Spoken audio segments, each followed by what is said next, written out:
jangan berharap kepada manusia. Almarhum itu dengan anak-anak tuh sangat-sangat memanjakan sekali. Apa yang anak minta diturutin, apa anak minta diturutin. Tetapi dengan pelajaran ini, dengan ujian ini, tidak ada satu orang pun yang bisa menolong saya terkecuali Allah. Di dunia ini sedang sama-sama berperang. Ya, kita di dunia ini lagi berperang. Perang yang sesungguhnya bukan kita menjatuhkan saudara kita sendiri, bukan kita menjatuhkan lawan kita, tapi perang sesungguhnya kita menjatuhkan musuh yang ada dalam diri kita, yaitu hawa nafsu.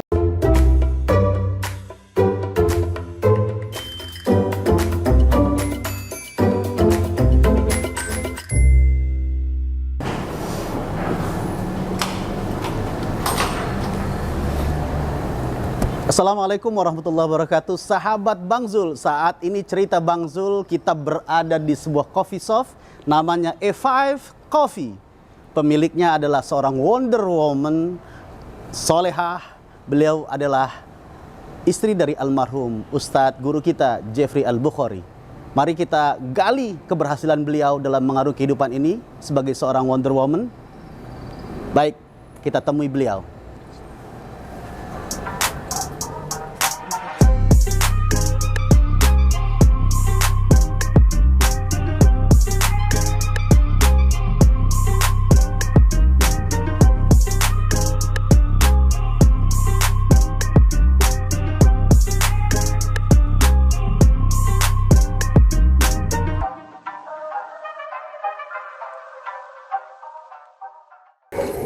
Baik, sahabat Bang Zul, alhamdulillah pada hari ini kita bisa berjumpa dengan Umi Pipik. Assalamualaikum Umi. Alhamdulillah, sehat Umi? Alhamdulillah sehat. Baik Umi, ini kita di cerita Bang Zul, mungkin ingin sahabat Bang Zul kangen juga sama Umi ini, mau dengar cerita-cerita tentang apa namanya bisa survive sampai dengan saat ini aktif dan berdakwah.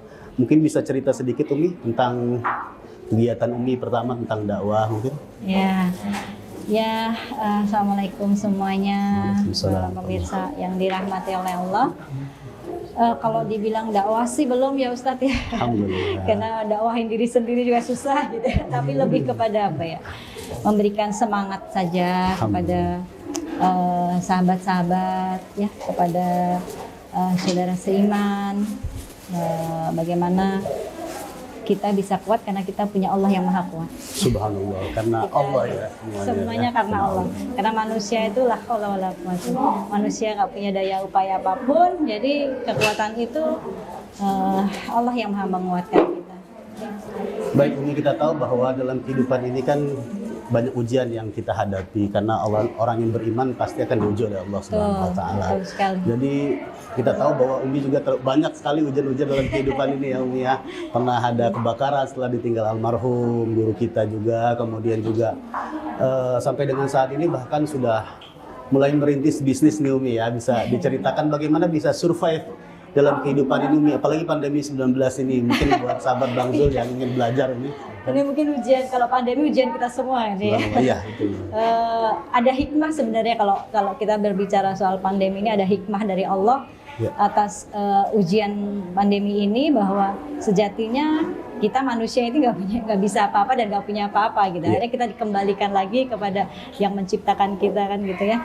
Dan kalaupun saya diuji, mungkin bukan saya saja yang diuji ya Ustadz ya, tapi semuanya diberikan ujian oleh Allah dengan kapasitasnya masing-masing, dengan kesanggupannya. Allah menguji kita karena Allah tahu kita ini sanggup. Dan bahkan dari ujian itu harus mampu menjadikan kita semakin bersyukur, semakin bersyukur dan semakin bisa mengenal Zat yang Maha menguji kita gitu. Jadi banyak sekali hikmah karena saat saya Allah berikan ujian itu justru sejatinya Allah mungkin sedang menegur diri saya dan memberikan kesempatan untuk saya kembali kepada Allah dengan ketaatan yang jauh lebih baik lagi. Mungkin selama ini ketaatannya masih yang imannya masih keluar masuk Ustaz. Kalau udah keluar masuknya susah banget.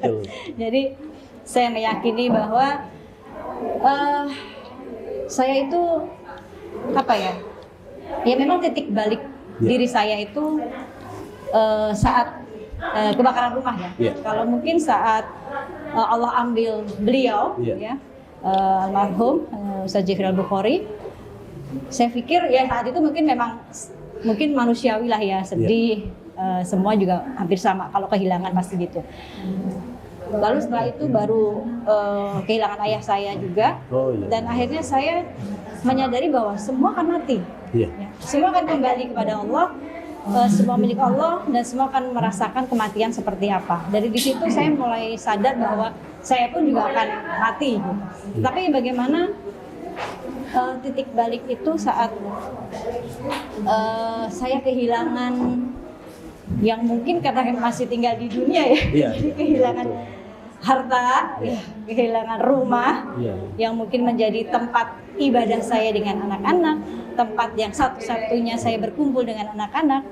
Nah di situ saya titik balik saya, di situ saya mengenal Allah, merasakan bahwa Allah ini sangat-sangat dekat. Kalau saya banyak bertanya, ya Allah kok dekat nggak sih sama aku ya Allah? Kenapa aku sih? Manusiawinya ya, kenapa aku sih? Kenapa bukan yang lain? Anak saya masih kecil-kecil ya Allah. Kan itu pertanyaan-pertanyaan yang ada di dalam hawa nafsu saya. Tapi akhirnya saya tersadar setelah kebakaran itu dengan yang kata saya itu semua milik saya. Yang di dunia harta milik kita, anak milik kita. Ternyata saat itu Allah dengan musibah itu sesungguhnya Allah berikan teguran, juga mungkin hisab buat diri saya. Apa yang selama ini dibanggakan mungkin, apa yang selama ini saya kejar, mungkin dengan harta kita jadi lalai, ya, saya jadi lalai. Akhirnya di situ saat kejadian itu yang tidak ada satu orang pun yang bisa menolong saya terkecuali Allah yang menolong saya. Kalau bukan Allah ingin memberikan saya kesempatan, mungkin saya sama anak-anak saya sama isi rumah di situ, ada supir, ada pembantu, semua udah mati. Tapi bagaimana di situ Allah memberikan teguran, mau kembali atau enggak? Gitu. Membuktikan bahwa Allah sangat-sangat dekat sekali. Kalau saya bertanya Allah itu dekat nggak sih? Disitulah Allah tunjukkan bahwa Allah itu sangat dekat sekali. Ya, kalau bukan sekali lagi kalau bukan Allah pengen memberikan saya kesempatan hidup jauh lebih baik lagi, mungkin udah mati semuanya gitu. Karena tidak ada satu orang pun yang bisa menolong, hanya pertolongan Allah yang akhirnya bisa keluar dari kebakaran itu dengan anak-anak. Dan setelah itu baru ditampakkan bahwa yang kasat mata kita kejar, kita menjadi ini adalah milik kita, ternyata itu bukan milik kita. Tak ada satupun yang menjadi milik kita, bahkan kita juga bukan milik kita. Luar biasa. Di situ saya mengembalikan semuanya, innalillahi wa inna ilaihi raji'un. Semua milikmu ya Allah dan akan kembali kepadamu. Di situ Allah tampakkan bahwa harta sesungguhnya ya ini anak-anak yang saat ini sedang bersama saya. Nih. Ini mereka amanah dan tanggung jawab saya. Dari mereka lah saya bisa masuk surga atau neraka. Jadi ini yang harus menjadi tanggung jawab saya. Dari situlah pukulan yang hebat dari saya hingga saya mempunyai kepasrahan yang luar biasa. Mungkin kalau manusiawinya, kalau ada bendera saya melambai-lambaikan di kameranya Allah, ya Allah saya kuat gitu kan. Tapi akhirnya semua kembali kepada Allah. Dan saya ada surat. Saya minta petunjuk sama Allah, ya Allah yakinkan saya agar saya manusia yang lemah ini bisa kuat karena Engkau yang Maha menguatkan. Sudah pasti ujian dahsyat gitu. Pasti akan ada ujian yang lebih dahsyat lagi. Lalu saya mencoba untuk terbuka surat saat itu ya, Al-Baqarah 155, 156, 157. Di situ saya fahami, saya tafakuri. Ternyata yang diuji bukan cuma saya. Kenapa saya harus bertanya kenapa aku ya Allah? Padahal di situ dikatakan dan pasti aku akan mengujimu dengan sedikit ketakutan, kelaparan, kehilangan harta benda, buah-buahan. Tetapi di sepenggal ayat terakhir ini yang menggugah saya, wabasyir sabir, dan sampaikan kabar gembira kepada orang-orang yang sabar. Saya bertanya, apakah saya sudah sabar selama ini? Saya termasuk golongan itu atau tidak? Gitu. Lalu yang di ayat selanjutnya saya tafakuri lagi, siapa sih? Bagaimana yang menjadi golongan orang-orang yang sabar itu? Ternyata saat diberikan musibah dia mengatakan ini semua datang dari Allah. Dia mampu merelakan itu, mampu ridho atas semua ketetapan yang sudah Allah tetapkan. Di situ yang 3 ayat ini yang memacu diri saya untuk akhirnya walaupun tertatih karena ternyata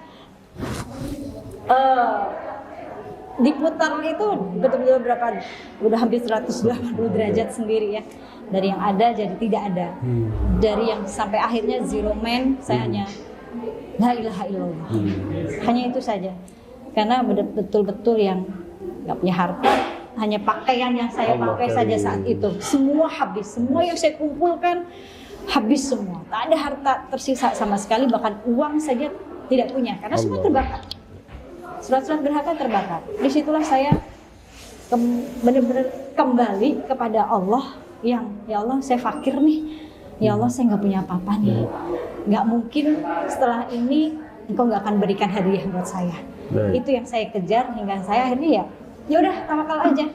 Tetapi janji Allah memang pasti ya, dan saya merasakan itu gitu, bahwa akhirnya Allah berikan kemudahan lagi. Ya. Itu yang saya rasakan. Walaupun mungkin tertatih, terjatuh, bangkit lagi terjatuh. Tapi akhirnya saya sendiri, wallahi mampu merasakan manisnya iman itu seperti apa dengan ujian itu. Ayakunallah Rasul hamba ilahi nasihu.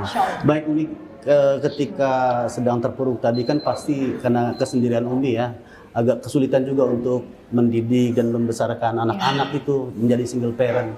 Ada nggak upaya-upaya Umi apa yang dilakukan sehingga anak bisa jadi seperti ini? Bahkan kita lihat usaha Umi juga sudah ada ya, coffee shop namanya E5, kemudian juga ada galeri butik juga Umi. Bagaimana caranya nih Umi biar bisa mendidik anak dan kemudian bisa bangkit kembali sehingga memiliki usaha-usaha seperti ini? Ya. Ternyata di balik ujian itu ada hikmah yang luar biasa yang Allah berikan. Ya, selain mungkin saya mengatakan tadi hisab, betul. Yeah. Kalau saya akhirnya paham bahwa semua yang kita miliki pasti akan dihisab. Yeah. Mungkin saya akan paling lama sendiri kan hisabnya, karena saya suka mengkoleksi barang-barang gitu. Akhirnya saya bersyukur sekali gitu. Walaupun tidak ada tersisa sama sekali, tapi saya banyak-banyak bersyukur kepada Allah. Dan untuk bisa seperti ini itu tidak semudah membalikan telapak tangan. Apalagi saya dengan menjadi ibu dan ayah buat mereka. Tetapi saya selalu dari ujian ini membawa hikmah, pelajaran, ibroh juga untuk anak-anak saya. Saya melihat bahwa mereka anak-anak saya yang saat itu kehilangan ayahnya pun juga masih kecil, ya, masih yang paling nomor 4 aja waktu itu masih 2 tahun setengah. Mereka menyaksikan sendiri, merasakan sendiri ujian itu seperti apa. Kehilangan ayahnya mereka melihat sendiri. Kehilangan kakeknya pun mereka melihat saya mentalkinkan ayah saya. Bahkan mereka menguatkan saya. Kebakaran rumah mereka pun merasakan bagaimana dikelilingi api yang luar biasa nggak bisa keluar. Dan dari situ banyak rasa syukur yang saya alami bahwa saat masih ada almarhum itu dengan anak-anak tuh sangat-sangat memanjakan sekali. Apa yang anak minta diturutin, apa anak minta diturutin. Tetapi dengan pelajaran ini, dengan ujian ini, menjadi hikmah buat saya yang ucap dari anak saya saat dia ingin meminta sesuatu, ada pertanyaan dalam diri anak saya. Umi, punya uang nggak? Boleh nggak beli ini? Untuk permintaan mereka. Jangankan hanya untuk permintaan keinginan mereka. Kalau saya sedang pergi, pulang membawa makanan di meja makan, mereka tanya, ini punya siapa, boleh nggak dimakan? Jadi itu yang membawa saya sangat-sangat bersyukur dengan perubahan yang terjadi dalam diri anak-anak saya. Karena mungkin mereka melihat sendiri gitu ya, dengan segala ujian-ujian kejadiannya. Dan lalu saya mencoba untuk memberikan penguat untuk anak-anak saya bahwa kita semua pernah merasakan punya semuanya. Dan Sekarang kita sadari bahwa ini semua bukan milik kita.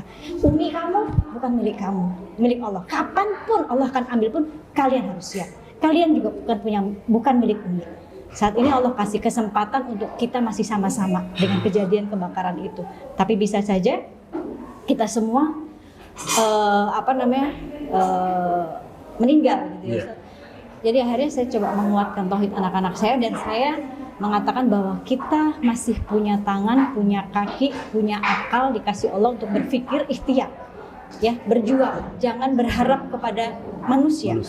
Saat kita berharap kepada manusia, kita lihat kemarin kebakaran itu tak ada satupun manusia yang bisa menolong kita selain Allah. Dari situ saya coba menguatkan anak-anak saya, mencoba bangun sama-sama gitu ya. Ya sudah, semua kembali kepada Allah gitu. Allah yang maha hebat, memberikan luar biasa hadiah-hadiah indah buat saya. Baik, terakhir mungkin Umi, tips agar sahabat Bang Zul bisa kuat menghadapi ujian-ujian, karena memang semakin tinggi keimanan seorang pasti semakin tinggi juga dahsyat juga ujian dari Allah. Bagaimana cara bisa menghadapi itu, dan kemudian bagaimana cara agar seseorang yang tadi tidak baik bisa hijrah Umi menjadi lebih baik. Kalau bicara soal hijrah, kita ini kan sampai akhir hayat pun juga kita masih terus belajar hijrah ya. Karena hijrah itu bukan seperti pakaian yang saya pakai, karena pakaian ini juga belum jaminan bisa masuk surganya Allah. Cuma bagaimana hijrah itu saya menjadi diri saya jauh lebih baik dari saya yang kemarin.